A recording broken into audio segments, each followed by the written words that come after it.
Coin, good to see you. How you doing? Hi, Miles and CMF. Coin, good to see you as well.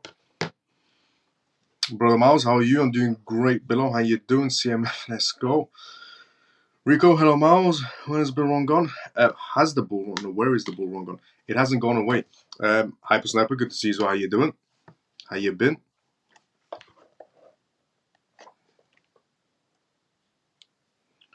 My portfolio look like. Well, depends on what you're in. Hey brother, Miles and CMF, Comatose, good to see you as well. How you doing? Is H4 good, brother? I see a lot of people talking about it. H4 is good, yes. It's on my list as well. It's on my portfolio. My previous portfolio, my new portfolio is going to be on Telegram by tonight or tomorrow morning. But no, H4 is a good project. Good evening, Miles and CMF. Talk, good to see you as well. How you doing? Jason, good to see you as well. How you doing? Evening, Miles and CMF. By the way, thank you so much to everyone that's retweeting the live show as well. I'm getting notifications. Thank you for that as well.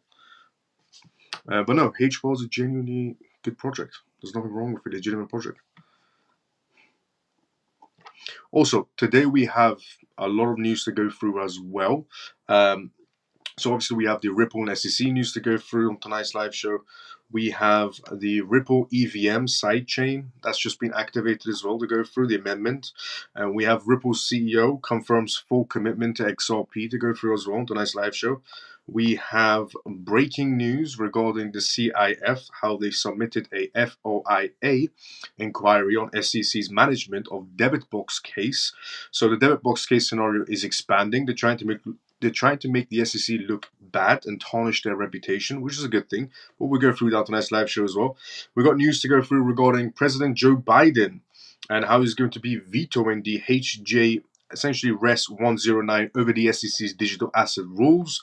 We have news to go through regarding the US bankings, essentially JP Morgan, MasterCard, Wells Fargo. They're all getting involved in some sort of a project regarding tokenization. We'll go through that as well on tonight's live show, which is quite a big news on all these big players coming together.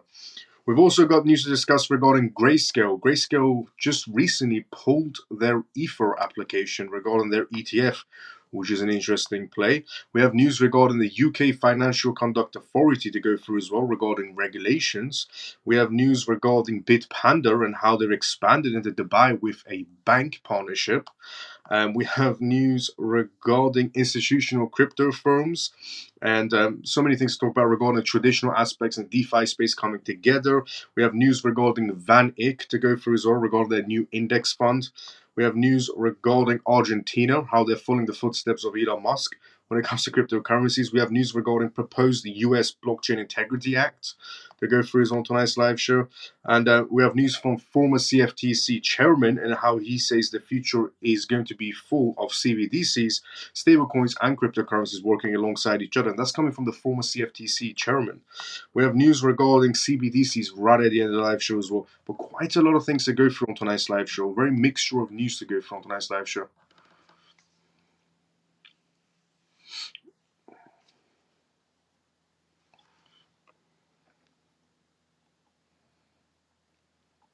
So, okay, I just got a notification from Happy Pisces as well. She said that she can't see. So, Happy Pisces, if you've seen this right now, if you're not getting notifications on X, you can also watch it on YouTube. Maybe on YouTube you should be able to see the notification, the comment section. If on X you can't see the comment section on X, then maybe you're on cinema mode when it comes to X, because there's a cinema mode or viewing mode. If that turned on, you can't see the comment section. Maybe that's turned on X. And if you still can't see it, then YouTube, you should be able to see the comment section. Because some people, it works for X and some people it doesn't. It's very odd sometimes. But YouTube works all the time. Hope that helps. So I saw your notification come up, that's why. My portfolio is badly bad. Good to see you too, bro. Market is bleeding today. Yes, it is. It's also a good time to be looking into projects. Good evening, Miles. Jason, good to see you. How you doing? My portfolio is bleeding bad, but I'm optimistic. Let's go. If you have 1,000K to invest a part of XRP in XLM, XDC, ACH, and HBAR, which one would I go for? HBAR is good as well. XDC is excellent. They're all good. If you want to go for XLM, I'm guessing you're probably in it. So for XDC, you're probably in it. I would go between XDC, ACH, and HBAR. XDC, ACH, and HBAR.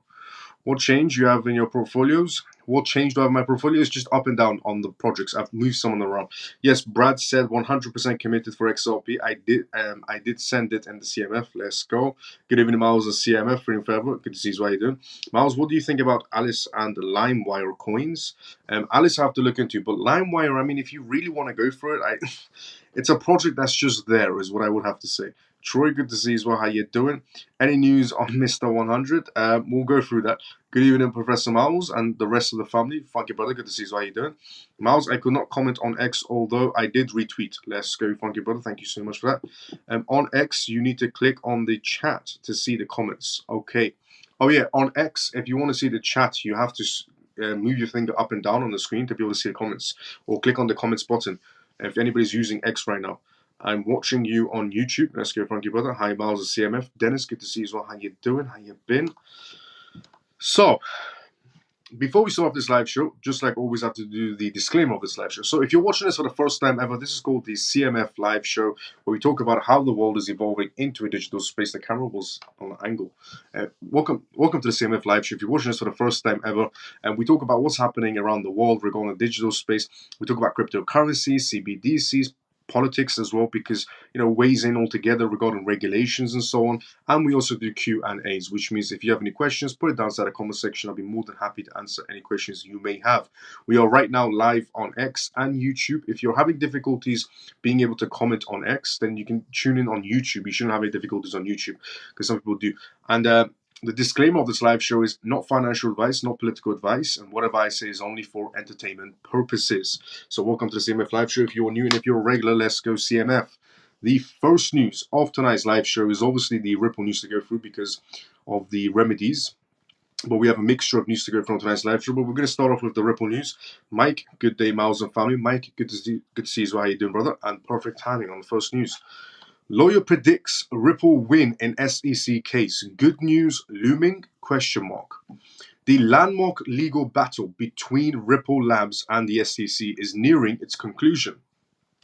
Both parties have submitted their closing arguments, leaving the cryptocurrency industry on the tenterhooks as they await as essentially a verdict that could signify the impact of how digital assets are regulated inside the United States. Ripple eyes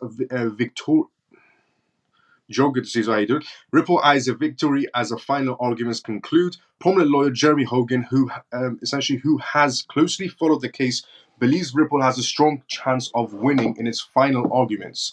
The SEC did not directly challenge Ripple's core business model of soliciting international payments via blockchain technology. Additionally, they failed to present new evidence justifying their initial request for a hefty $2 billion fine against Ripple. Hogan interprets that this sign of a potentially weaker case for the SEC. Furthermore, he believes that the court is unlikely to rule that XRP is a security, a classification that would subject to stricter regulations. This optimistic look for Ripple stands in a stark contrast to the concerns of some, essentially, of the SEC might restrict XRP and in similar situations and similar currencies.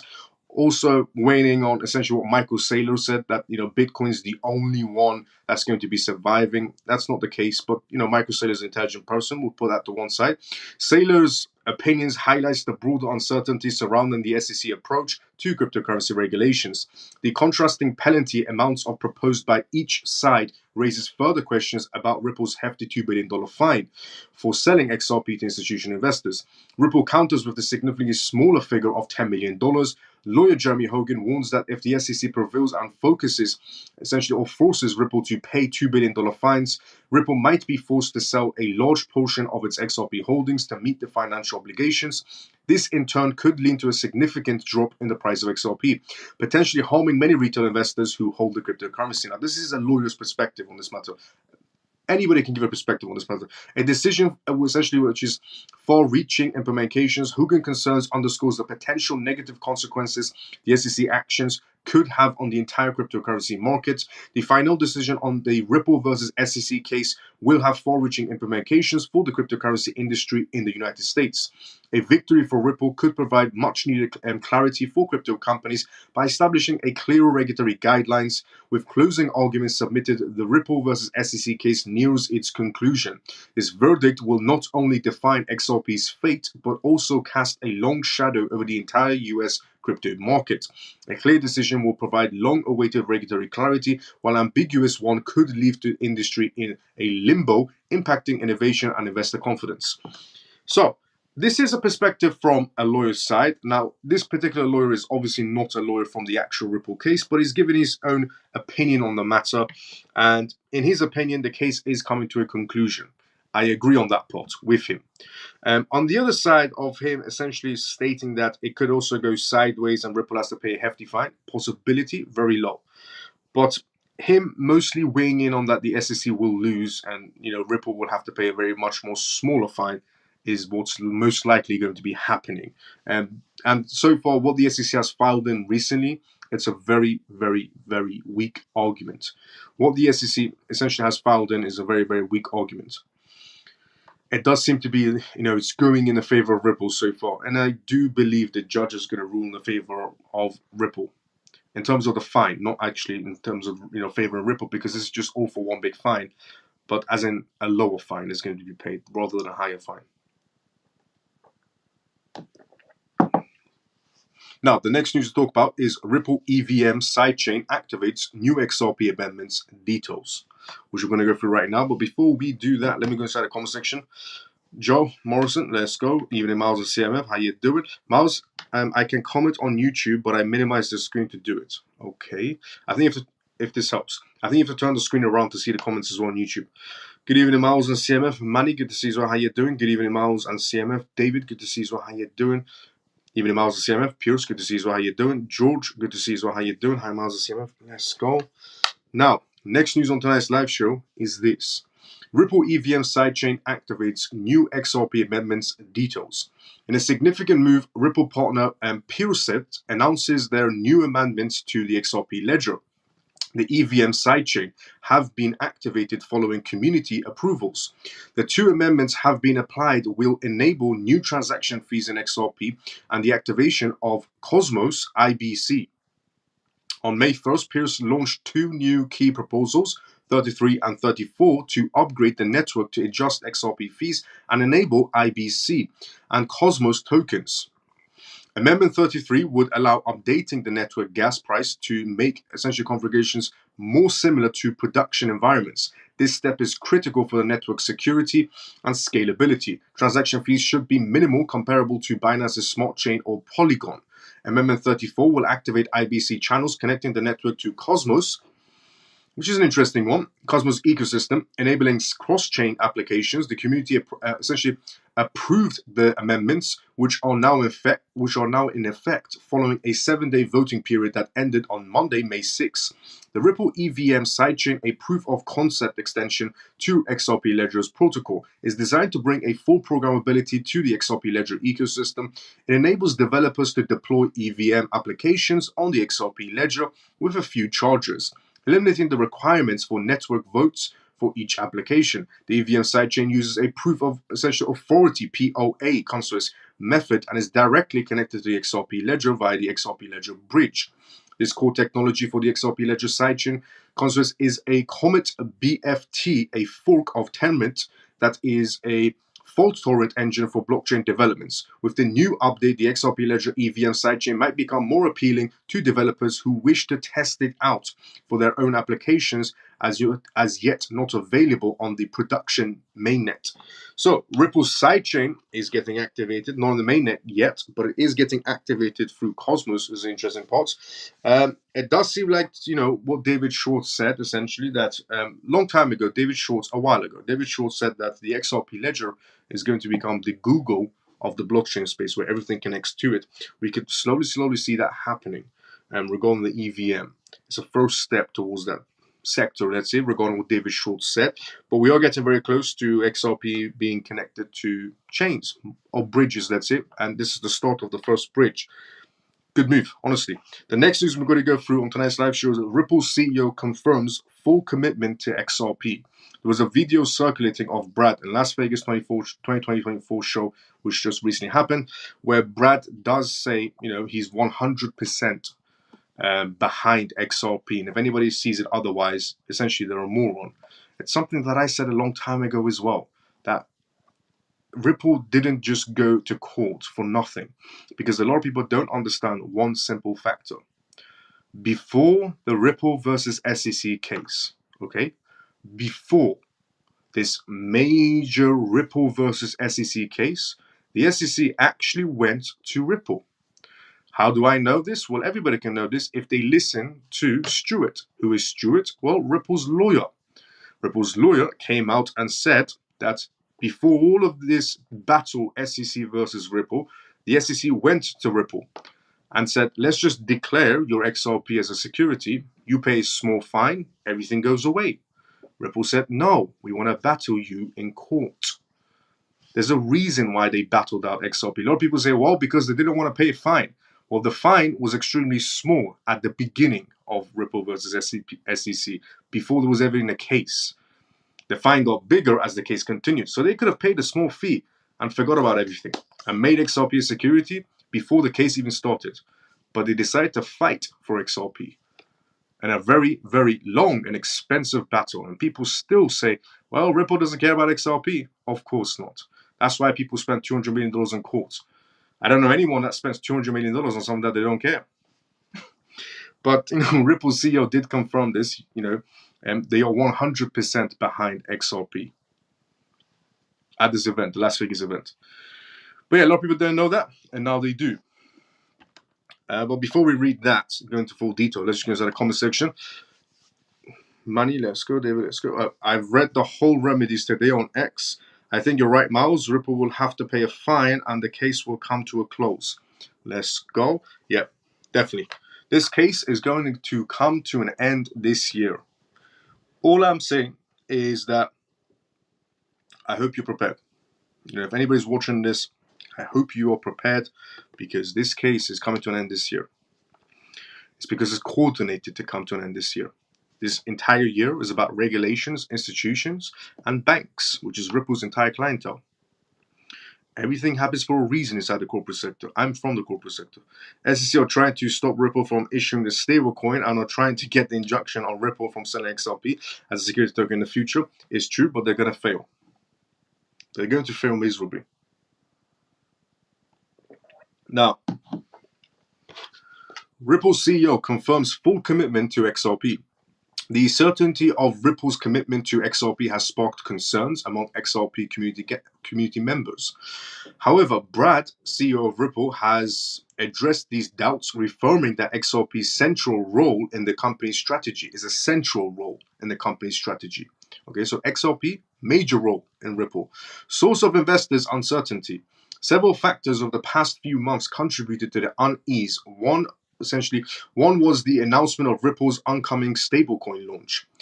While details remain scarce, speculation suggests that the stablecoin to be launched on both XRP Ledger and Ethereum could facilitate US-based client participations in cross-border settlements through Ripple's on-demand liquidity solution, formerly known essentially as RippleNet in the past. This move has led to analysts to believe that Ripple might prioritize the stablecoin as the preferred asset for international payments, potentially sidelining XRP. But that's not the case. Additionally, Ripple's decision to exclude XRP from its recently launched Liquidity Hub, a platform for buying and selling and holding digital assets, further fueled these concerns. Initially, Ripple had indicated that the platform would support XRP alongside other major cryptocurrencies like Bitcoin and Ethereum. However, citing regulatory uncertainties inside the US, the company ultimately excluded digital assets from the launch. Brad reassurance and street clarity. In a recent fireside chat on the XRP Las Vegas 2024 event, Brad directly addressed these concerns. He emphasized Ripple's unwavering commitment to XRP, stating that doubts about the company's dedication were unfounded. This reassurance sheds light on the reasoning behind the stablecoin and XRP's absence from the Liquidity Hub. Brad's statement suggests that these developments are a part of a broader strategy to navigate the complex regulatory environments inside the United States, particularly regarding the ongoing lawsuit between Ripple and the Securities and Exchange Commission, SEC. XRP's essentially continued importance. While the stablecoin might offer advantages in specific regulatory contexts, it doesn't necessarily signal a shift away from XRP. The core functionalities of the digital asset, particularly its speed and cost effectiveness for cross-border transactions, remains highly essentially valuable. Furthermore, using XRP Ledger for the stablecoin launch demonstrates the continued focus on the underlying technology powering XRP. This strict decision leverages the efficiency and security of the XRP Ledger while potentially essentially appeasing the US regulators with dollar-pegged assets. So those are the newses from Ripple that we just went through on tonight's live show. The next news to go through on tonight's live show is breaking news regarding CIF submits a FOIA inquiry on SEC's management of debit box case involving cryptocurrencies. Has some relevance to what's going on with SEC and Ripple, because somebody has decided to go essentially for the SEC and tarnish their reputations because of the debit box case. This will not look good for Gary Gensler, what's happening right now. But we'll go through that after I go through the comment section. And the news I just read out regarding Bradshaw and full commitment. It's something that I said a very long time ago, but I'm happy that he's came out and said this as well, because just in case anybody else had doubts that they don't care about XRP, they do. It came out of his own mouth, word for word. The videos are all on the internet. Every single news channel. Now, SEC are trying to stop, for stablecoin. Yep, Grayscale have pulled away from applying for the E50. Yep, we're going to go through that tonight's live show as well, regarding Grayscale pulling their ETF application for Ethereum. That was an interesting play from Grayscale for this year. As you said, Miles, everything is coordinated time frame. This is not the time for Ethereum right now. Exactly. How has your day been, Miles? And CMF has been great. Lena, good to see you as well. How you doing? How you been, Lena? So, breaking news. CIF submits a FOIA inquiry on SEC's management of debit box case involving cryptocurrencies. CIF. The Cedar Innovation Foundation, a non-profit organization focused on cryptocurrency education, has filed a Freedom of Information Act (FOIA) request. The request seeks a detailed exchanges between the SEC Chairman Gary Gensler and Enforcement Director Gruber regarding the debit box case. The move comes after a resignation of the two SEC lawyers aimed allegations of misconduct. The SEC's handling of debit box case has been widely criticized by U.S. Chief District Judge Robert Shelby of the District of Utah, commended that the SEC's attempts to obtain a temporary restraining order against debit box, a Utah-based cryptocurrency company. Judge Shelby highlighted the SEC's essentially falsified informations and misleading representations during the proceedings, which he believed undermined the integrity of the legal process. Following the court's ruling in favor of debit box, two key SEC lawyers involved in the case resigned. The CIF's FOI request aims to shed light on the SEC's leadership role in the debit box case. The case has drawn attention from legislators and the public, with calls for greater oversight of the SEC enforcement practices. The outcome of the FOIA request could have significant implications for the SEC and the broader cryptocurrency essentially industry. This is absolutely amazing. It's good to see that some major key players haven't forgotten about essentially the SEC's mess up. I was going to say a different word. It starts with F and ends with K and then space up. But it's nice to see some people haven't forgot about the SEC's situation where they misled a judge regarding the debit box case. This is good and perfect timing as well. Perfect timing for the CIF, the Cedar Innovation Foundation, to go after the SEC for abusing their power and for them to tarnish the SEC's reputation. Perfect timing. Because on the other side, we have Ripple trying to, tell the judges how the SEC, handled things in a debit box case and how they're abusing their power. Coinbase is going on the same angle, how the SEC is abusing their power. Congress is going on the same angle, how the SEC is abusing their power. So it's all a congresswoman going against the SEC, how they're abusing their power. And now we have the The Cedar Innovation Foundation essentially going after them by filing a Freedom of Information Act as well. This is good to see that everybody's trying to go for Gary Gensler's reputation because he is the chairman. Now, it could be the SEC lawyers, but nobody takes action unless he gives the green light. Essentially, he has the main green light. So I like this. People going after Gary Gensler to tarnish his reputation from every angle. I personally think that Ripple should be funding this campaign.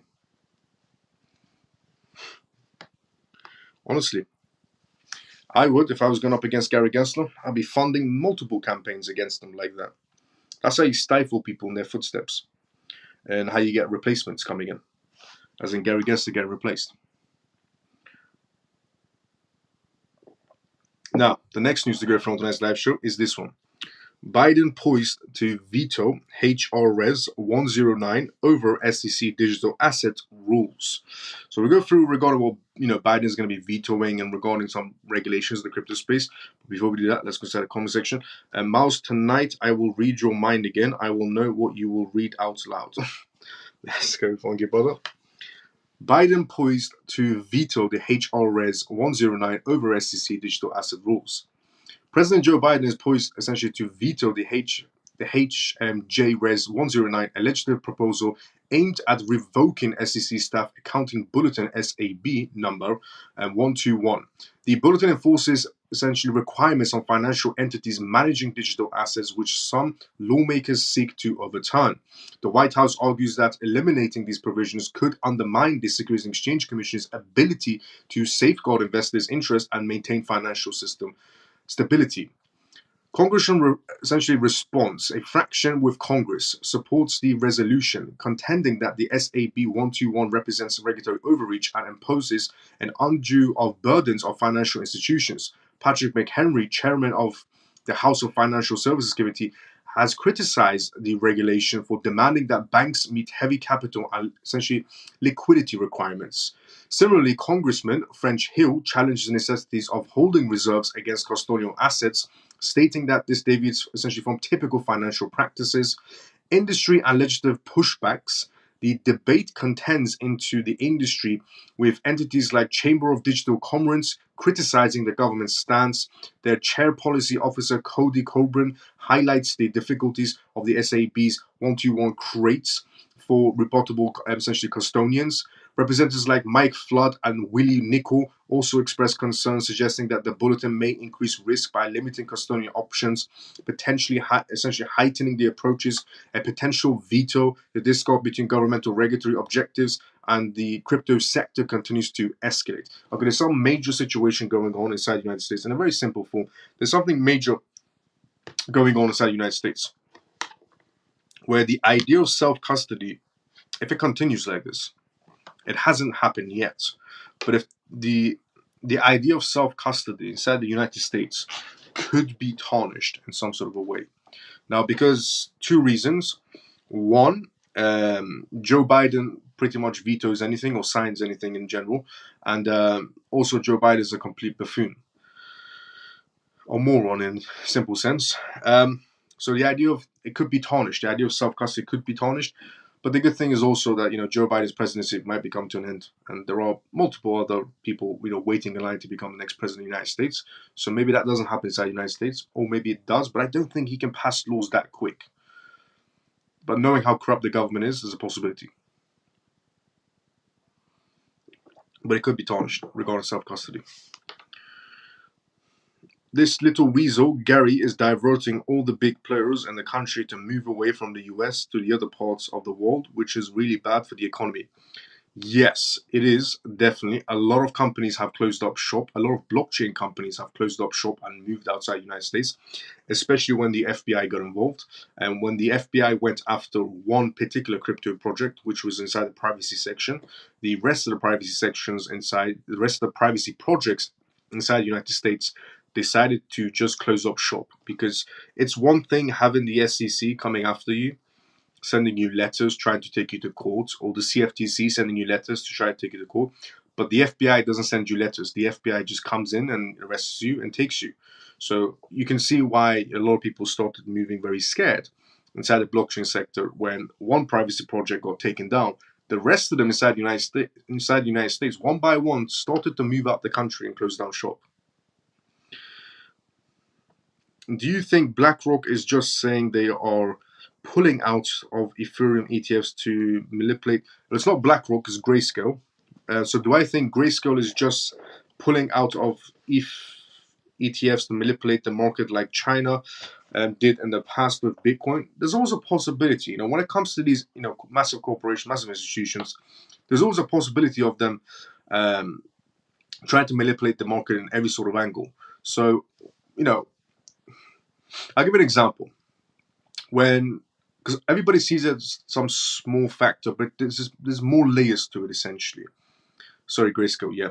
There's more layers into it, essentially, when companies do movements like this. So we could see it as, okay, Grayscale's pulling out of the Ethereum ETFs, which we'll go through on tonight's live show as well about that. So Grayscale pulling out the Ethereum ETFs, they're pulling out their application. So that means Grayscale's not going for ETFs regarding Ethereum. And that means pretty much goodbye to Ethereum ETFs, because Grayscale is the biggest player of trying to greenlight these ETFs. They were the reason we have the BTC ETFs, but also the coordination was quite nice as well.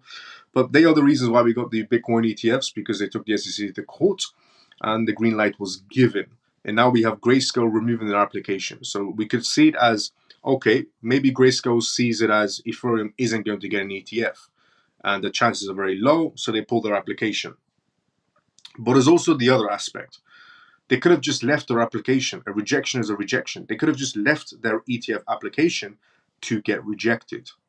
Which brings me to the conclusion. Maybe they did pull it just to make everybody think, oh, we're not getting Ethereum ETFs. And Ethereum starts to slide downwards. Because if they're pulling their application on the basis of, we're probably not. So if Grayscale is pulling their application on the basis of we're not going to get an Ethereum ETF, so what's the point? Then that makes no sense. Because Grayscale can leave their application, their Ethereum ETF application, and get rejected. Pulling out and get rejected is pretty much the same thing. So why pull it? Because when you pull it out, it draws attention. Everybody will assume that Grayscale is saying we're not going to get Ethereum ETFs, but they can just leave it there and get rejected. It's the same result. But they know that everybody tracks their movements. All of these institutions know that their movements are being tracked, especially inside the crypto space. When anything happens with BlackRock, Grayscale, Vanguard, JP Morgan, Goldman Sachs, Franklin Templeton, all these big players, when they do any sort of small, large, medium movements inside the crypto space, they know they're being tracked. So it's an interesting play regarding, Grayscale pulling this move, because they could have just left their application.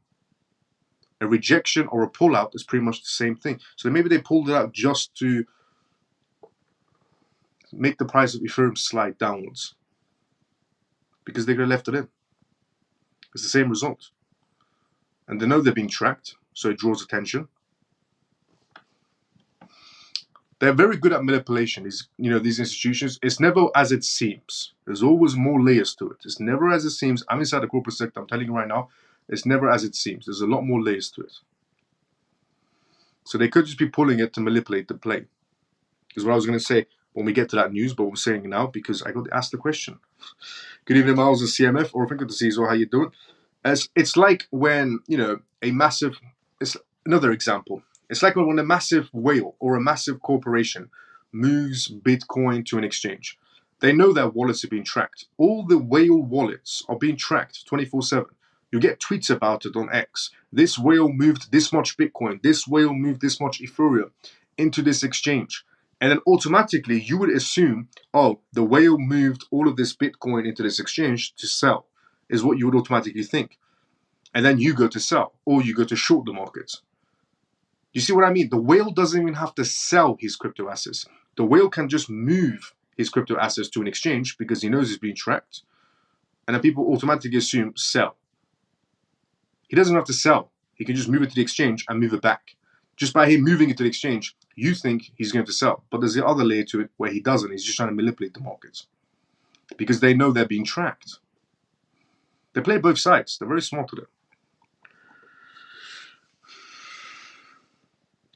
Hi, brother. I'm late. Any Ripple news? We went through at the beginning of the live show. Camel, good to see you, brother. How you doing? Good evening, Miles of CMF. Orphan, good to see you. How you doing? Grayscale also sell BTC ETFs to affect negative on the market. That's true as well. Grayscale did that as well. The reason why the Bitcoin ETFs didn't do too well right at the beginning was because of Grayscale. Grayscale 6 months prior, so 6 months before the Bitcoin ETFs, Grayscale was offering a lot more before 6 months, but they were offering Bitcoin services. So people were buying into their GBTC, into their Bitcoin fund, and so on. And then Grayscale offered the option to lock everybody's Bitcoin. And then when the Bitcoin ETFs were announced, Grayscale's Bitcoin fund was going to be turned into a Bitcoin ETF. The issue with that was the locks would come off. So everybody's assets were locked in Grayscale regarding their Bitcoins. When it gets transferred into an ETF, the lock comes off, everybody decided to sell. And Grayscale was the reason why the market went instead of this when the ETF news got announced. That's why the market dumped right at the beginning, because of Grayscale. They're very good at manipulating. Very good, Grayscale.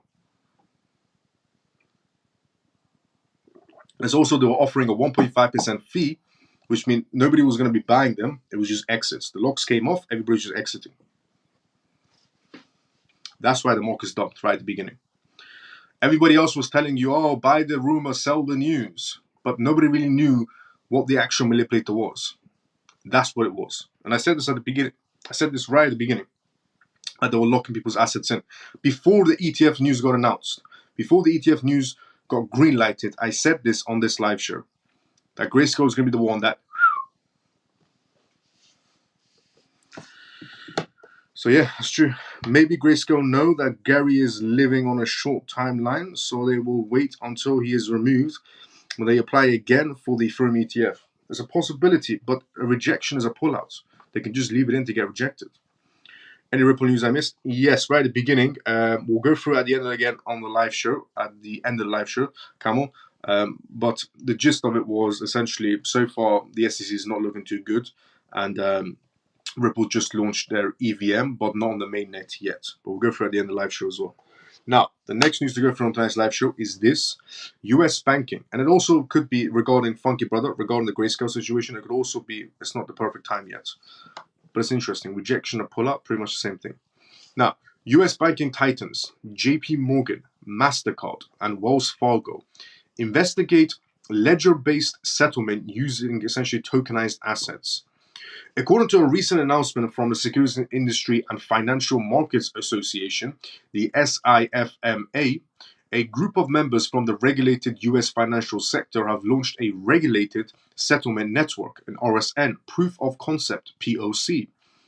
The aim of this initiative is to explore the feasibilities of shared ledger that settles tokenization, tokenized commercial bank money, wholesale and central bank money, US Treasury securities, and other tokenized assets. Members of the program include, and this is a massive list of people that are included right now in this tokenization project that's going on. Massive players inside the banking world. Here is the list. Members of the program include Citibank, JP Morgan Bank, MasterCard, Swift, TD Bank, NA, US Bank, USDF Bank, Wells Fargo, Visa, Xenos, Bancorp, the Big Four accounting firms, and some other major players will be providing advisory services, and 2 additional unnamed vendors will be providing technology infrastructure. This is the interesting part, because all of these major banks and corporations are coming together for a tokenization project. Okay? Now, they've blatantly said which banks are involved. They've said this bank, this bank, this bank, this institution, and so on and so on. And they said, these 4 law firms are involved as well. But when it came to who's the technology company, who is the technology company going to be offering these tokenized services to all of these big players, they decided to be unnamed. And the 2 additional unnamed vendors will be providing technology infrastructure and legal analysis. The SIFMA is named as the project manager for the program. The RSN POC aims to be the interpolling network for the multi-asset transactions that aims to operate on a 24/7 programmable shared ledger, building on the result of previous industry POCs. This project will further research the settlement of tokenized cash and securities on a common system. The RSM POC will be conducted in a test environment and will simultaneously essentially multi-asset transactions in the US dollar.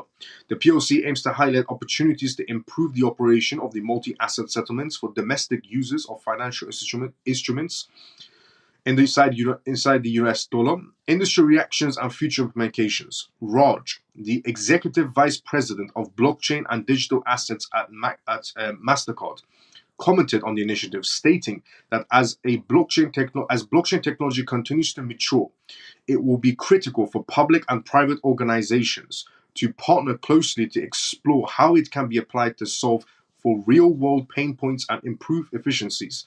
He further added that the application of shared ledger technology to dollar settlements could unlock the next generation of market infrastructures, where programmable settlements are 24/7. Some crypto industry leaders have predicted the adoption of blockchain and tokenized transactions by the traditional financial sector. Recently, Chainlink creator said that the transition was underway, where the legacy financial system migrated its infrastructure into blockchain and smart contracts powered by Coral networks. Now that's his perspective. He's not involved. Conclusion: the launch of RSN POC by major American financial institutions signifies a significant step towards the exploration of potential adoption of blockchain technology in traditional financial systems. As the initiative progresses, it will be interesting to observe how the potential of on-chain settlements for tokenized assets is realized, and what impact this could have on the broader financial landscape. So, massive banks, massive institutions are coming together. And just to go through that list, just for anybody that missed that list: Citibank, JP Morgan Bank, MasterCard, SWIFT, TD Bank NA, US Bank, USDF, Wells Fargo, Visa, Xenos Bancorp, four major big players for the legal sector, and the list just goes on. There's a massive tokenization project right now happening between these key players. But they decided to leave out the two technology or blockchain firms involved. They didn't want to mention in the public eye who those companies are.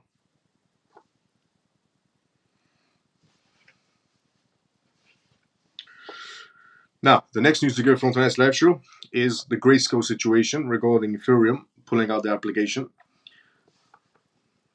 Before we do that, let me go inside the conversation. Did you tell the news about Brad? I did on the second news I read out. What up, Miles and family? Hope all is well though. Ray, good to see you as well, brother. How you doing? Now, Grayscale Ether Futures essentially ETF application pulled. Reason not disclosed. A proposal to list and trade shares of prominent asset managers, Grayscale Ethereum Futures Exchange Traded Funds, ETFs, has been withdrawn, as per the new document filed on Tuesday. The filing by the US Securities and Exchange Commission, SEC, revealed that the application for Grayscale's Ethereum Futures Trust ETF, filed by the NYSE in September last year, was withdrawn on May 3rd. Previously, the agency had essentially delayed consideration of Grayscale's Ether Futures ETFs for the past recent postponement occurring in March. However, the SEC had approved a batch of Ether Futures ETFs in October 2023, including those from ProShares, Van Eck, and Bitwise. Bloomberg ETF analyst James was the first to point out the developments. Initially believed that Grayscale had a strategic plan to use Ether Futures ETF to influence the securities regulator into approving its spot Ethereum ETFs. That is true. The Bloomberg analyst, essentially James, who's been quite right on market movements, the Bloomberg ETF analyst James, he did say, that Grayscale could be, suing essentially Gary Gensler or the SEC to get Ethereum ETFs green-lighted the same way they did with Bitcoin. But surprisingly, Grayscale pulled out. He found it puzzling. Everybody did. He found it puzzling that Grayscale withdrew its application, particularly with the SEC scheduled to decide on at least one spot Ethereum ETF application on May 23rd. That makes it more interesting because, just over 2 weeks away, James, along with fellow analyst Eric, had previously estimated 25% a chance of approval of spot Ethereum ETFs in May, a decrease from 70% in January. Even with Grayscale's withdrawal, James now sees the company as having no alternatives if the SEC doesn't approve spot Ethereum ETFs. If you don't want to piss off the SEC, is what. By the way, these aren't my words. This is James's words, word for word. Bloomberg ETF analyst James. This is what he said, word for word. If you don't want to piss off the SEC, withdrawing and refiling is less work for the SEC. But at the same time, it means there is no way for Grayscale or anyone to sue now. May 23rd was when the SEC was going to say red light or green light or postpone. And Grayscale decided to pull out. We are in May right now, and they decided to pull out. May 23rd. And now Grayscale can't sue the SEC either to get them green lighting Ethereum ETFs in any sort of a way because they pulled their application. Very, very odd movements regarding Grayscale. Are they manipulating the market? Possibility. They're king at manipulation when it comes to Grayscale.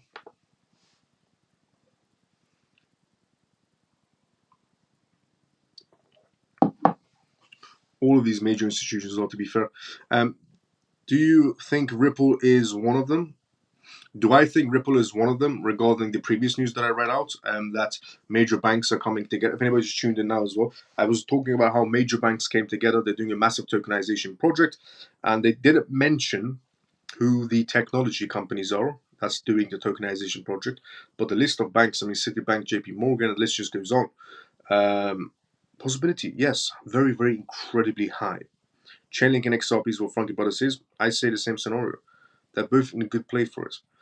AVAX is a good play for it as well, but it's two, so it could, if it's Ripple, in other words, if it's XRP, it has to be another one as well.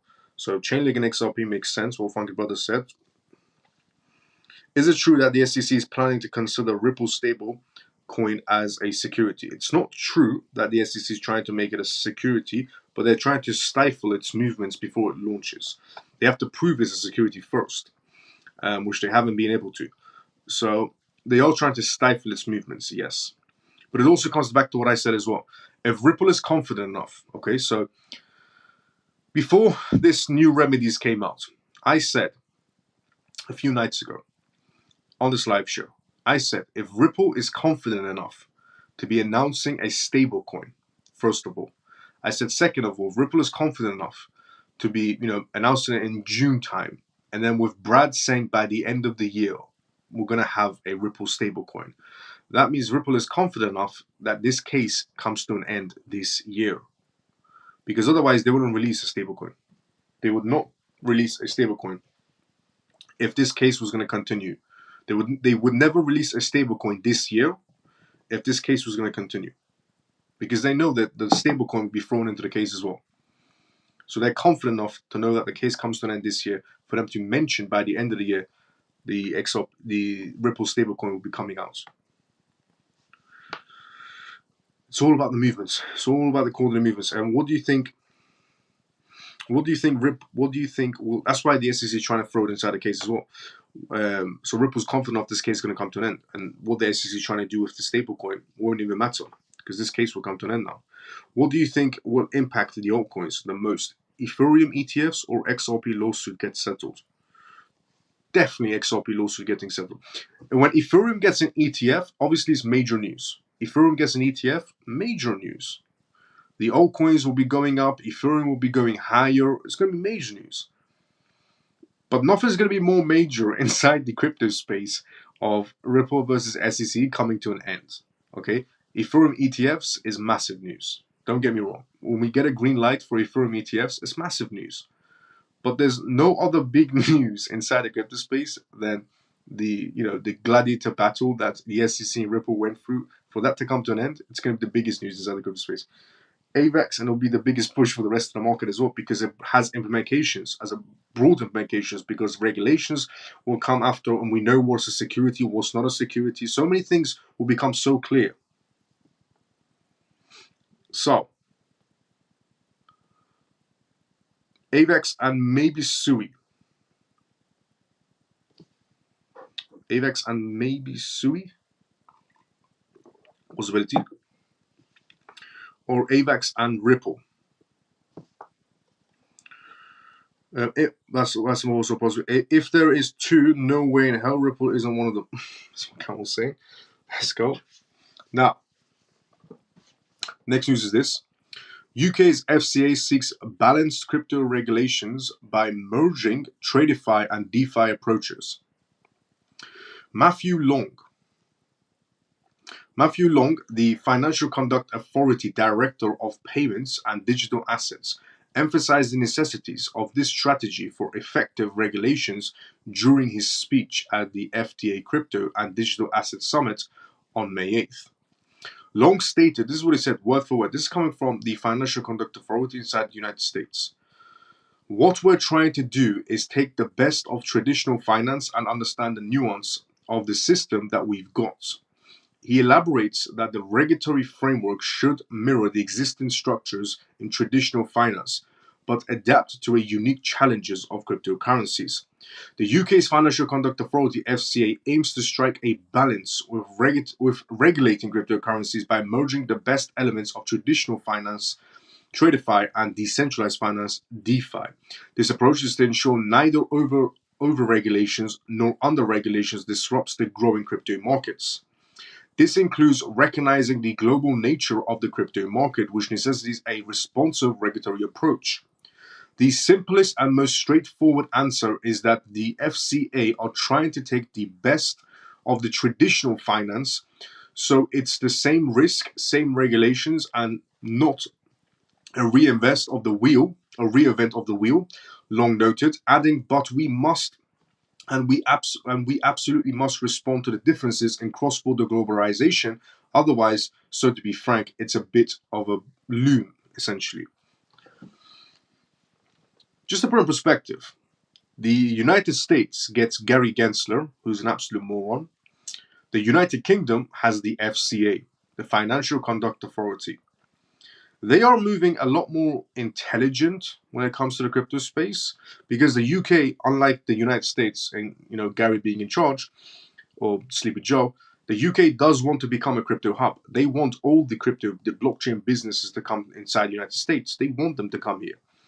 So with the Financial Conduct Authority coming out, making this grand gesture of we're trying to be connecting, what we want to do is connect the traditional market space with the digital market space. And that's what we want. That's what I've been saying for the longest time. We want, as I've been saying, traditional market space to connect with the digital space, because one, that's where the money is. And two, when we get regulations, more money into the crypto space. And that's what they want. The FCA actually said, word for word, they want to connect the traditional finance space with the digital space. The amount of money is unreal that's going to be entering when this gets a green light from the FCA. But by the looks of it, this is coming from the chairman, essentially, of the FCA. So a green light is pretty much on the way.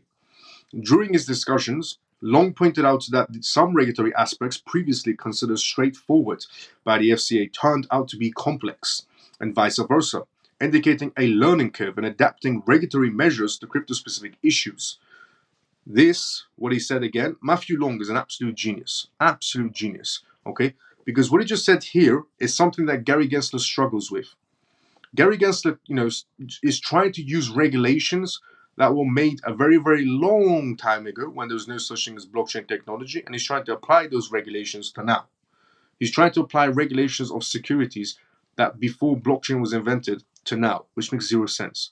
The FCA said, okay, we understand that the regulations we have in place doesn't make sense and it's too complex. So we started to make regulations that are around cryptocurrencies. Instead of trying to apply old laws to cryptocurrencies, we're applying new regulations that are around them instead of against them. Maybe Gary Gensler should start be learning from the FCA instead. Moreover, Long highlighted the existence of the risk in both centralized CeFi and decentralized finance sectors, stressing the tools for combating issues like money laundering and CeFi be tailored for the crypto environment.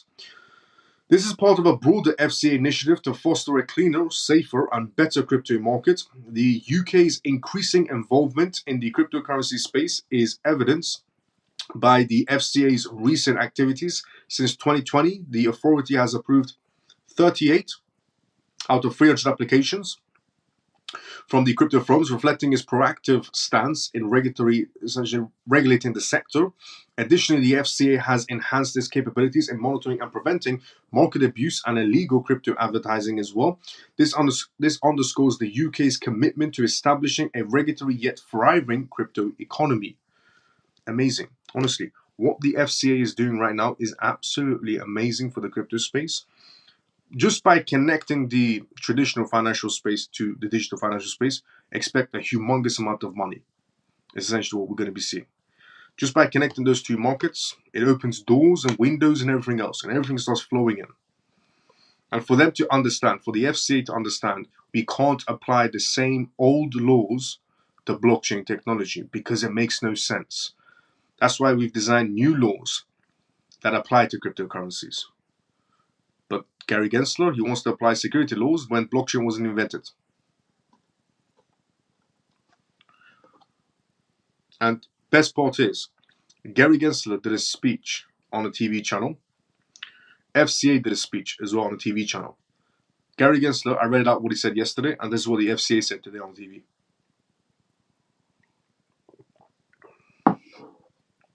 Honestly, it's like apples and oranges. The next news to read out on today's live show is Bitpanda. Bitpanda and a major bank in Dubai have partnered together to revolutionize crypto. We'll go through that as well, but before we do that, let me go here. I think Gary the Worm Gensler is corrupt. Let's go vibe. The lawsuit will end near to the time when the stablecoin gets launched, as they know people will rather leave the stablecoin rather than cashing out due to the tax reasons. Fiery Jacks, let's go.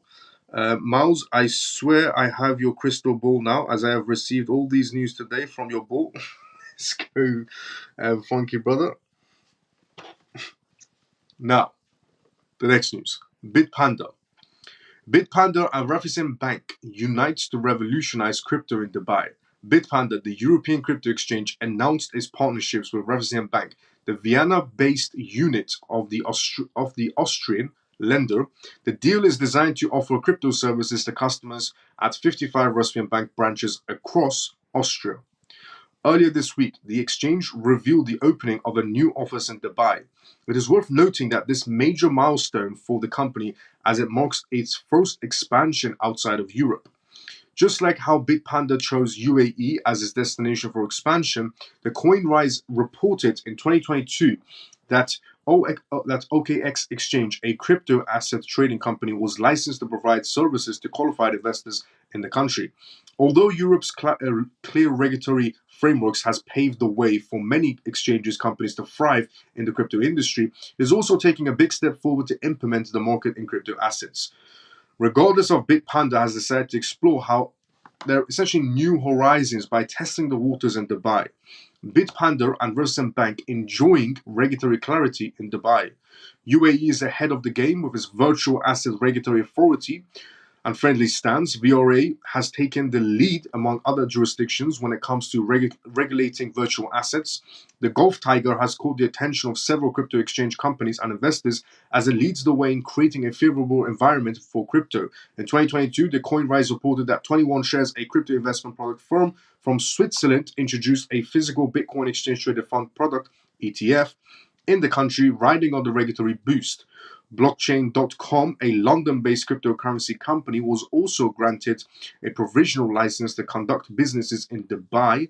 The Bitpanda partnership with Raiffeisen Bank, which started a few months ago in Vienna, has yielded a positive results on the market as a 10% adoption rate has been recorded. Interesting enough, new investors are mostly buying popular cryptocurrencies like Bitcoin and Ethereum. Can the US follow the same footsteps? It has been shown that the US lacks regulatory clarity found in Dubai and Abu Dhabi. This makes it difficult for banks and other entities to get involved. Recently, KuCoin market shares experienced an outflows of funds accumulating to a whopping $1.2 billion due to legal issues it's facing with the US Department of Justice. Dubai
Yep, we're good. Okay, let's go. First browse, I'm here. Let's go. Free and Velvet, you can see me. Brilliant. Tor, you can see me. Troy, you can see me. Funky Brother, you can see me. Brilliant. Okay, so we are back. I think I know what's happening. Let me do this. Let's go. Yeah, the platform, sometimes it does this for some very odd reason. Now, as I was saying, let's go. As I was saying, so Dubai has also had its fair share of frauds and crypto-related mishaps. Just like any other country, this trend is visible in the US, where the US Exchange Commission (SEC) has been cracking down on investors and the crypto enthusiasts in the country while trying to establish a secure and transparent crypto environment. What's happening right now? Look, Dubai has a huge list of partnerships going on, but this major partnership with a bank, an Austrian bank, with Bitpanda, excellent. But what also Bitpanda has done is about a week back, they partnered with a German bank as well, federal German bank, $333 billion, EU dollars, 333 billion euros assets under management with that German bank as well regarding Bitpanda, their partnership.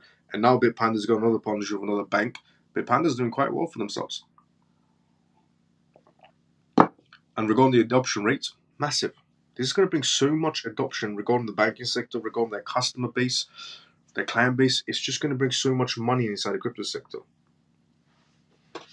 The adoption is going to grow much more quicker. Back. Let's go, Joes, Carol, let's go, Billow, let's go, Coin, let's go, Happy Pisces, let's go, Troy, let's go, Tool, let's go. Everyone can see me. Now, the next news to go through on tonight's live show is institutional crypto firms, essentially, regarding digital accumulations of 8 figures worth of Ethereum DeFi coins. A crypto bank, a digital crypto bank, is drawing attention for suddenly accumulating massive amounts of one decentralized finance, altcoin. So, according to Look On Chain, now Look On Chain is similar to Chain Analysis or Orcam, for example. So, Look On Chain or Orcam, for example, they're relatively the same when it comes to tracking down wallets, because it is public blockchain. Now, Look On Chain realized this particular crypto bank has decided to accumulate quite a lot of this altcoin.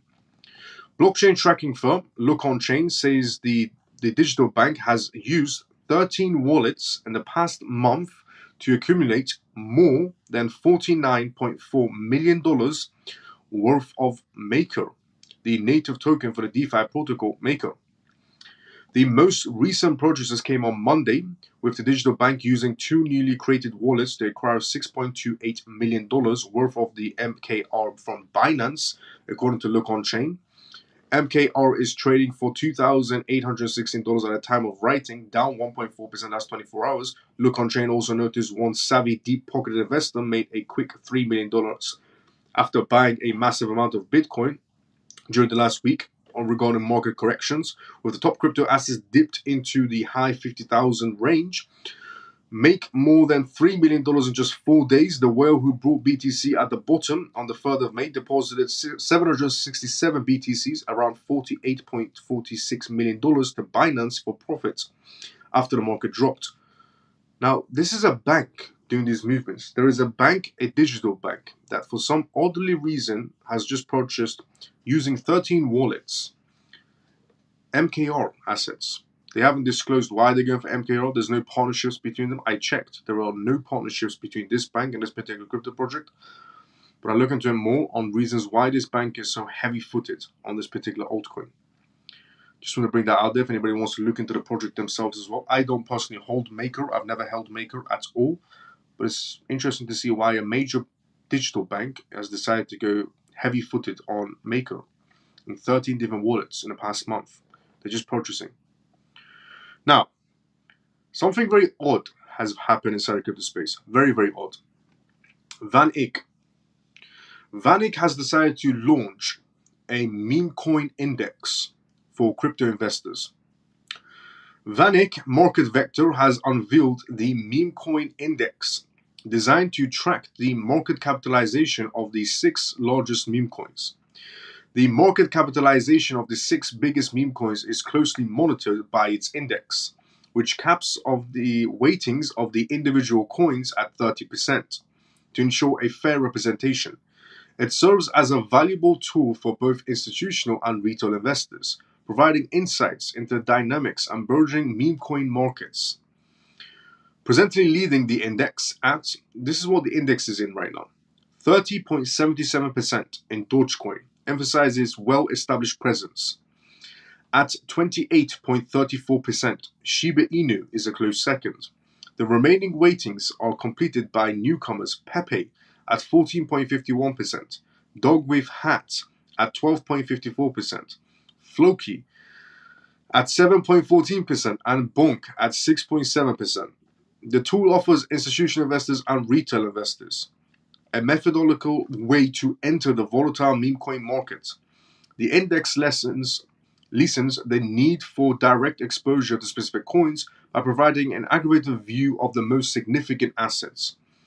Individual investors might utilize the index to comprehend the market share and comparative performance of their preferred coins. Matthew Van Eyck's head of digital assets research said that this index from Market Vector may better the spirit of cryptocurrency market than any other benchmark if memes truly are the new alpha. He continues, we look forward to seeing what others we build on top of it.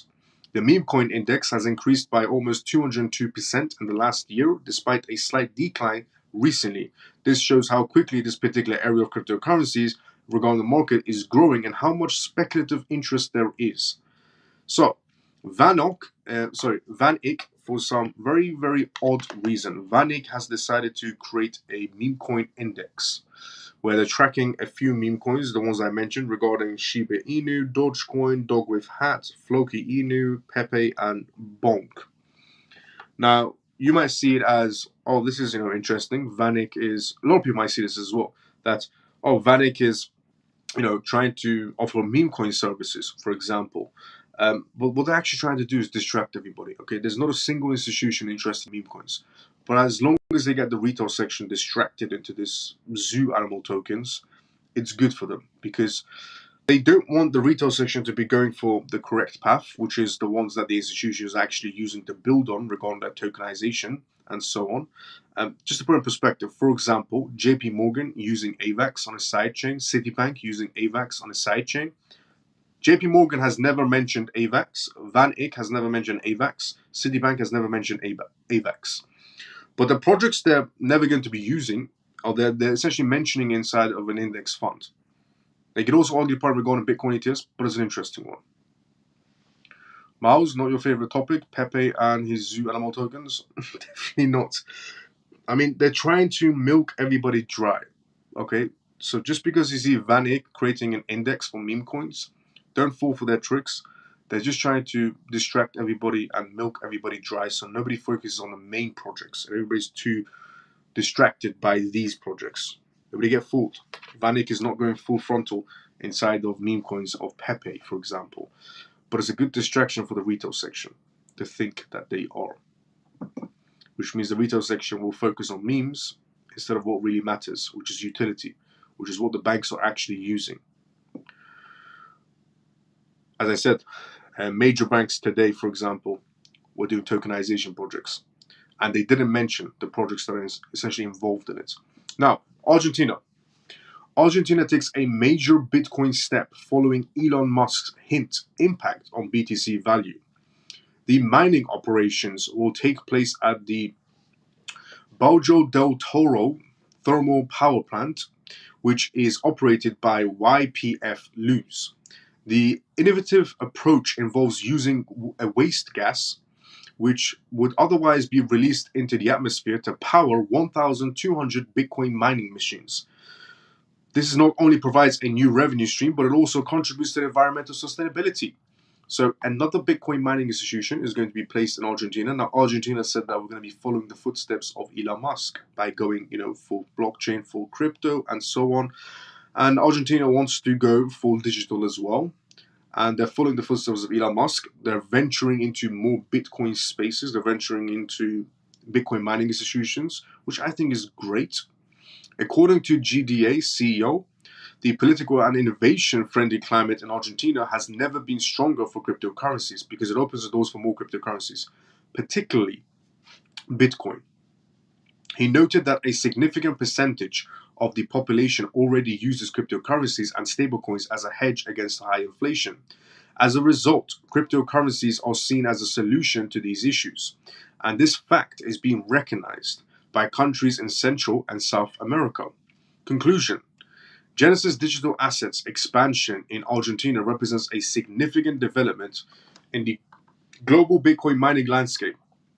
By leveraging waste gas for mining operations, the company is not only expanding its footprint but also contributing to the environmental sustainability with its favorable political climate and a population already familiar with cryptocurrencies. Argentina is poised to become a major player inside the crypto industry. I agree.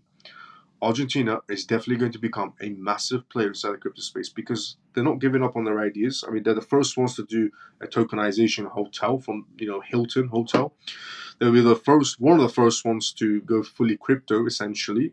The first ones to introduce cryptocurrency wallets from their own federal governments. There is a lot of things that they're doing in Argentina that other countries should follow in suit. It would be much more better off.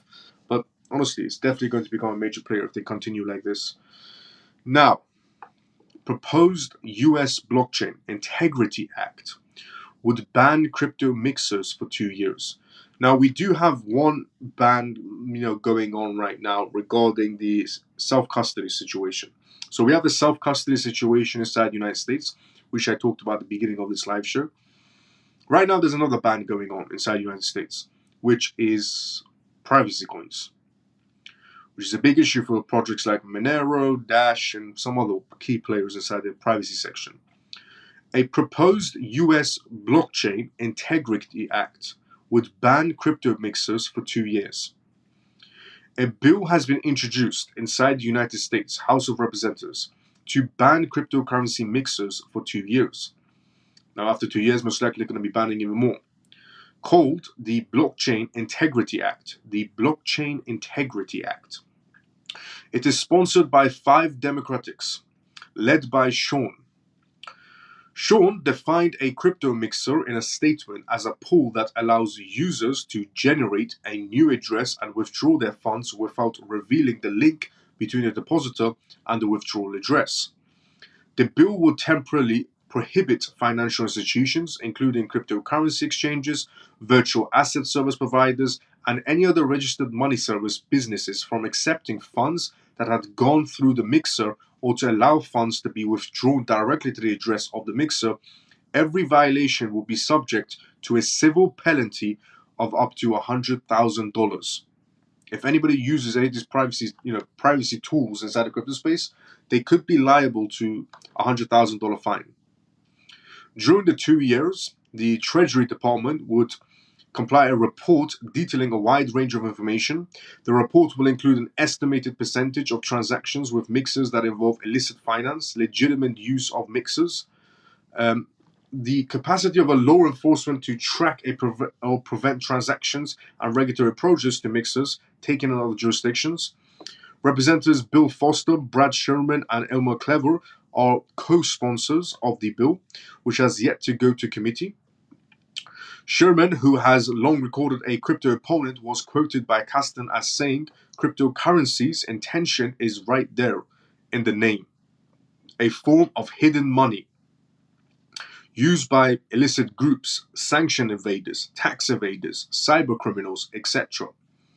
All use mixers to obscure their illicit activities. The United States has taken action against crypto mixers before. The Treasury Office of Foreign Asset Controls placed addresses associated with Mixer Tornado Cash on its list, specifying the designated nationals in August 2022. The effectively essentially barring US citizens from using it. That move survived a court challenging a year later. The founders of that mixer have been charged with money laundering, sanctions violations, and related crimes inside the United States and the Netherlands. Privacy cryptocurrencies like Monero has also been under pressure after the European Union introduced the new anti-money laundering laws. This isn't good for these types of projects. This is not good in any sort of a way for privacy type of projects at all. They're trying to ban it even inside the United States on a whole nother level right now. The EU started the ban of privacy coins. The EU was the one telling all these exchanges to delist essentially a lot of these privacy coins, which a lot of exchanges did follow in suit, and Binance recently did as well. Canada started banning privacy coins as well, and some exchanges don't offer in Canada these types of services. And the United States, they're following in suit, trying to ban privacy coins as well. They really don't want the retail section to be private in any sort of sense inside of a digital world, because CBDCs, you're pretty much your entire life is going to be on CBDCs. Everyone's going to have CBDC wallets, and it's very public. The government will know every single footsteps. Now, they don't mind you having cryptocurrencies because that's okay, because regarding cryptocurrencies, it's still a public chain. But the issue is privacy coins. They hate the idea of privacy coins, and they want to remove it. So you can see where the future is headed, pretty much zero privacy. Hello, Miles. How was your day? How's your parents doing today? I sent you a DM. Scott, I'll check out your direct message. Apologies for maybe replying a bit later. I'll check it after this live show. Good to see you as well, Scott. How you doing? My day was good. It was very hectic. Very busy day today. And how's your parents? They're doing well. Thank you so much, Scott, for asking. How's your family doing, Scott? And how have you been, brother? And the next news plays into what I said. Former CFTC chairman forecast a future dominance of cryptocurrencies, CBDCs, and stablecoins. A former CFTC chairman essentially has came out and said the future is not just going to be CBDCs. It's going to be also CBDCs alongside cryptocurrencies and stablecoins, which is something I said in 2023. In 2023, on this live show, I said that we're going to have cryptocurrencies, we're going to have CBDCs, and we're going to have stablecoins essentially moving forward. CBDCs will be for peasants, or CBDCs will be for everybody, but the peasants will be the ones that only hold CBDCs. Cryptocurrencies are your ticket to freedom, and stablecoins are there for the market exchange. Now, before I read that, let me just read Freedom Forever's comment. Miles, if the retail section is very small compared to the institutional section, when considering investing, why do the institutions try to eliminate us retail investors? Is total greed. It is. It's just what it is. It's pure greed when it comes to the institutional sector. I'm doing okay. Thanks for asking. Let's go, Scott. But yeah, no, it is. Institutions, that's just what they do. They don't like the idea of the retail section because, in simple terms, yes, it's just pure greed. Now, in simple terms, yeah, definitely just pure greed. Co-founder of the Digital Dollar Project, Jay Christopher, argues that the future of finance will include a mix of cryptocurrencies, CBDCs, stablecoins, and other digital assets, challenging the notion that CBDCs are the only way forward. Because a lot of people do say that CBDCs are going to be the only one that is going to be around when everybody's going to be on CBDCs and so on. But I've been always the person that said it's going to be CBDCs and cryptocurrencies on the side, but everybody will have a CBDC wallet. It's basically what Jay Christopher is trying to say, a former CFTC member. Jay Christopher, who also serves as the executive chairman of the Digital Dollar Project, spoke at the Financial Times Crypto and Digital Asset Summit, where he outlined his vision for the future of finance. He stated that the debate between CBDCs, stablecoins, and cryptocurrencies is a false choice, and that the future will include all these digital assets. The Digital Dollar Project is a neutral, non-profit organization that aims to explore digital innovation when it comes to money. The organization believes that the US should consider issuing a CBDC only once key decision elements properly understand to avoid security and privacy risks. The Digital Dollar Project has previously laid out a plan for digital US currencies and has essentially hosted conferences with international policymakers, privacy advocates, central bankers, and more to discuss the future of digital currencies. This is the progress that regarding the US digital dollar they've had so far. Massive progress, to be honest. Despite the potential benefits of digital currencies, there are concerns about the vast amounts of financial data that could be essentially accused by governments, banks, and big tech companies. This is a common fear associated with CBDCs. with many fearing they could be used for essentially for surveillance tools or to deny financial transactions. Christopher emphasized the need to consider privacy implications and insisted that the emergence of digital networks of value should be consistent with constitutional freedoms of civil rights. Conclusion. In conclusion, while CBDCs are being touted as the future of finance by some, others like J. Christopher believe that the future will include a mix of digital assets. The challenge lies in ensuring that these digital networks of value are developed in a way that respects privacy and civil rights. The Digital Dollar Project continues to work towards its goal, advocating for a truthful and exclusive approach to digital currency and innovation. As I said previously, we're going to be having CBDCs working alongside cryptocurrencies and stablecoins. Everybody will have a CBDC wallet, no matter what you do, you will get a CBDC wallet. Everybody will. But if you were smart enough, you would also have cryptocurrencies, and then the peasants will be stuck with only CBDCs. And stablecoins are for the market. That's why every jurisdiction is coming out with a CBDC and a stablecoin, a CBDC and a stablecoin. It's the exact same thing that I said back in 2023, and now we're hearing it from a former CFTC member. A former CFTC chairman is where we're hearing this from. Now,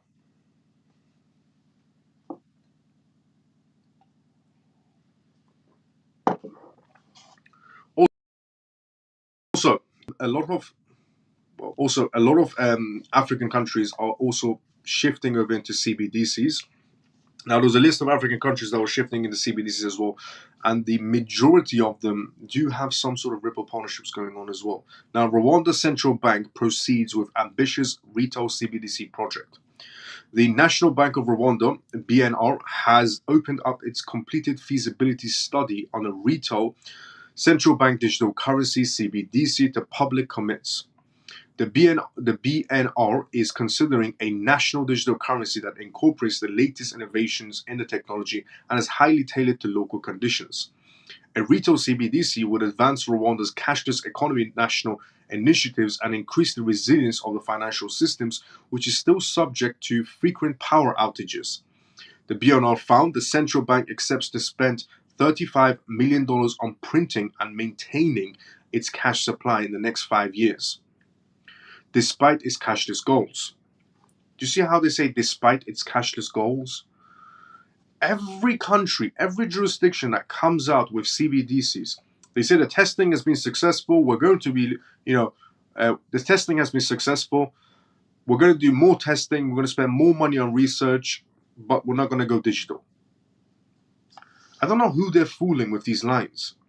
The BNR is proposing an interest-free intermediate CBDC with all the country's existing payment systems and potentially other CBDCs. After appropriate amendments, the country's central bank acts are made. It recommends a token-based rather than account-based model with open programmability and smart contracts. Tokenization would allow digital cash to be transferred offline using Bluetooth or near-field communications NFCs and would not require a smartphone. This is a contrast to current electronic payment options. Programmability will be mixed, blessing the study too. The advantage of the open programmability, which facilitates value-based innovative products and services, are expected to outweigh the arguments of privacy and security. Payment service providers currently make up less than 0.9% of the Rwandan financial sector. The sector is challenged by low financial literacy, high remittance costs, and a large informal economy, among other things. The BNR noted that reducing the amount of cash in circulation could formalize more than the economy. The study recommended that the imposing essentially of user fees and holding limits without sorting out details. Public acceptance of a CBDC was also left open for question. The BNR favored a distributed database model over a distributed ledger for increased reliability. Its analysts used the World Economic... This is the best part. Its analysts used the World Economic Forum's CBDC Policymaker Toolkit. Tokenized wholesale CBDC projects have been undertaken by MasterCard and Ripple. Just in case anybody missed that one out. The people that are involved behind Rwanda, the Economic Forum's CBDC Policymaker Toolkit, tokenized wholesale CBDC projects have been undertaken by MasterCard and Ripple, as well as the European Central Bank and the Bank of International Settlements. New project Argo. Tokenization in the retail CBDC may be an innovation. Offline CBDC transfers is also a subject of current research. China's digital yuan features solutions similar to those proposed by BNR. Massive news for Ripple, massive news for tokenization, massive news for wholesale and retail CBDCs. But do you know what's also an interesting news? The UK has decided to send immigrants to Rwanda. So the UK is going to be sending immigrants to Rwanda. Now, the reason why all of these countries were accepting, immigrants in the first place is because everybody needs to go on a CBDC wallet. Everybody needs to have a digital ID. So that is why, you see all of these countries opening their doors and offering immigrants so many things. They're offering them money, they're offering them bank cards, they're offering them hotel rooms. And everybody knows the governments. They're not kind people. If they were, things would be a lot more better for everybody. So I've always wondered, since everybody is going to be on CBDCs, and that's why they're opening their doors. That's the only reason they're opening their hearts, for example, to immigration, by letting everybody come across. But I've wondered, regarding Rwanda, why is the UK sending immigrants to Rwanda? Because then they can't be on the CBDCs. Well, it turns out they can, because the World Economic Forum has got Rwanda ready for CBDCs. And now the UK is sending immigrants to Rwanda as well. Because the reason why they're doing this whole mass immigration is because to get everybody onto CBDCs, to get everybody into a digital ID. They discuss these things inside the World Economic Forum. Everybody needs to go on a digital ID. Everybody. That's why all these immigrations are happening, is mass immigrations, and the governments are helping people out. And the UK is sending people to Rwanda. Now we know why. Because they're also going to have CBDCs as well. The World Economic Forum is already there with CBDC plans. And so is Ripple, by the way. Massive news on that side. Now, I just want to say also that we have... Now, tonight we're actually going to be finishing on time at exactly 1 o'clock. Because I have to take my father to his hospital appointment in the morning. 8 something a.m. I have to be there. So I have to go do that, and then after that I have meetings back to back. So tonight the live show is actually going to be coming to an end in about 4 minutes, so exactly at 1 o'clock. Typically we did go for 110, 120, 130, 140, but it's a very busy day tomorrow and it starts around 8 a.m. or even earlier. So just the gist of everything we talked about. We talked about the Rwandan CBDCs and how far that's going with the Ripple companies and MasterCard involved, the World Economic Forum involved. We talked about the former CFTC chairman and how he's forecasted the future being essentially cryptocurrencies, CBDCs, and stablecoins working alongside each other. We also talked about the proposed US Blockchain Integrity Act that's happening inside the United States. They're trying to ban privacy coins for at least 2 years minimum. We talked about Argentina and how Argentina takes a major Bitcoin step following Elon Musk's hint, and how Argentina is going fully into Bitcoin. We talked about VanEck and how VanEck has launched a meme coin index on tonight's live show as well for cryptocurrencies, with crypto projects like essentially Dogecoin, Shiba Inu, Pepe, Dog with Hat, Bonk, and Floki being involved in VanEck's meme coin index. We talked about institutional crypto firms that are, purchasing Maker for some very oddly reason. We talked about Bitpanda and how they've, expanded their reach with a new banking partner as well to revolutionize cryptocurrencies in Dubai. We talked as an Austrian bank as well. We talked about the UK. We talked about the UK Financial Conduct Authority and how they're going to be more transparent when it comes to regulations inside the crypto sector, and they're going to be working alongside the crypto sector when it comes to regulations and not use old regulations that do not apply to crypto. They're going to be creating crypto regulations inside the UK, and they want the crypto businesses to come to the UK. Unlike other countries. We also talked about Grayscale and how Grayscale has pulled their Ethereum application from the rankings. And interesting enough, May 23rd was when the SEC was going to assess the ETF applications, but Grayscale decided to pull theirs. We also talked about massive banks coming together, like, for example, Citibank, JP Morgan, MasterCard, Swift, major corporations, major institutions, they all came together for a massive tokenization project, but they didn't mention the two projects that are going to be handling the tokenization, the technology projects. They left them out. We talked about Biden and how he's going to be vetoing the HJ Res 109 over the SEC's digital asset rules. We talked about the SIF and how they submitted an FOIA to go after Gary Gensler and the SEC regarding that debit box situation. They want to open it back up and tarnish the SEC's reputation, which is a good thing because Gary Gensler needs to be humbled. We also talked about Ripple's CEO confirming that XRP definitely has a future, and you're absolutely crazy to think it doesn't. We talked about Ripple EVM sidechain that's getting very close to essentially getting a green light on the main net, and it's going to be, and it has Cosmos essentially is involved as well. We talked about the Ripple and SEC situation, how that the SEC is still not standing on four strong legs, and that Ripple still is in the clear so far. And we're very close to the conclusion, essentially, in other words. But that's all the things we talked about tonight's live show. If you are watching this live show for the first time ever, drop a follow, drop a like. If you're watching on YouTube, drop a follow, drop a like. If you're watching on X, enjoy this live show. Tune into it every single night, 11:25 p.m. UK time. This live show starts. Now, I hope everything is well. No, it's good. Praying for you and your family. Don't worry about the DM. You have things more important than going on. I'll definitely look at me. Allah bless your family. Thank you. Thank you, Bill.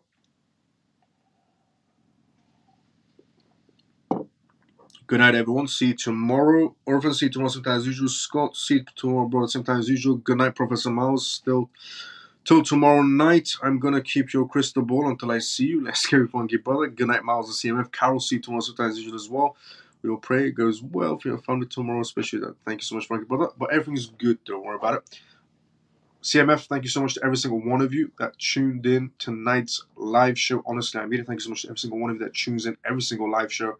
Thank you so much to every single one of you that taps on the screen on X and YouTube and retweets this live show as well.